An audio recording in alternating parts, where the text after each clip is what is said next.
ஒரு காலத்தில் ஒரு துடிப்பான காட்டின் இதயத்தில் ஒரு வயதான கிளி வசித்து வந்தது. அது ஒரு இளம் குரங்கை பற்றி வதந்திகளை பரப்பத் தொடங்கியது. அது ஒரு குறும்புக்கார திருடன் என்று குற்றம் சாட்டியது. வதந்திகள் செழிப்பான காட்டில் வேகமாக பரவியது. விரைவில் காட்டின் காவல் அதிகாரிகளின் பிடியில் இளம் குரங்கு சிக்கியது. இருப்பினும் சில நாட்களுக்கு பிறகு குரங்கின் மீது எந்த குற்றமும் இல்லை என நிரூபிக்கப்பட்டது. அது விடுவிக்கப்பட்டது. இளம் குரங்கு காட்டுக்குள் திரும்பிச் செல்லும் போது அவமானம் நீடித்தது. வழியில் பார்க்கும் அனைத்து விலங்குகளும் குரங்கை குற்றவாளி போல பார்த்தனர். மனம் உடைந்த குரங்கு நியாயம் கேட்க தீர்மானித்தது. பொய்யான குற்றச்சாட்டுகளை பரப்பிய கிளியின் மீது வழக்கு தொடர முடிவு செய்தது. காடு நீதிமன்றத்தில் புத்திசாலி நீதிபதியாக சிங்கம், சாமர்த்தியமான ஆலோசகராக யானை மற்றும் நியாயமான நடுவராக புலி இருந்தது. கிளியிடம் விசாரித்த போது, நான் சொன்ன அனைத்தும் வெறும் கருத்துக்கள் தான், இதில் என்ன தவறு என்று தற்காப்புடன் கிளி சத்தமிட்டது.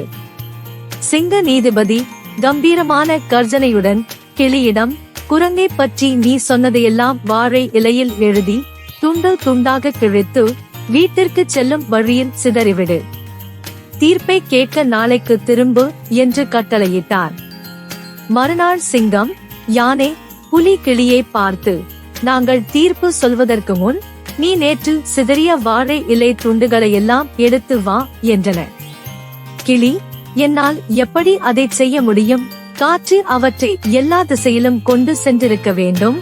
அவற்றை எங்கே கண்டுபிடிப்பது என்று எனக்கு தெரியவில்லை என்று மறுத்தது. புத்திசாலியான யானை பதிலளித்தது, காற்று வாழையில் உள்ள உங்கள் வார்த்தைகளை சுமந்து செல்வது போல் எளிமையான கருத்துக்கள் ஒரு உயிரினத்தின் மரியாதையை சீர் செய்ய முடியாத அளவிற்கு கெடுக்கும். உங்கள் தவறை நினைத்து மன்னிப்பு தேடுங்கள் என்றது. சிங்கமும் யானையும் புலியும் கடுமையாக எச்சரித்தன. தன் செயலின் தீவிரத்தை உணர்ந்த முதிய கிளி அடக்கத்துடன் மன்னிப்பு கேட்டது. மென்மையான தூரிகை ஒரு அழகான ஓவியத்தை உருவாக்குவது போல, சிந்தனைமிக்க வார்த்தைகள் நல்ல உறவுகளை உருவாக்கி இணக்கமான உலகத்தை உருவாக்க முடியும்.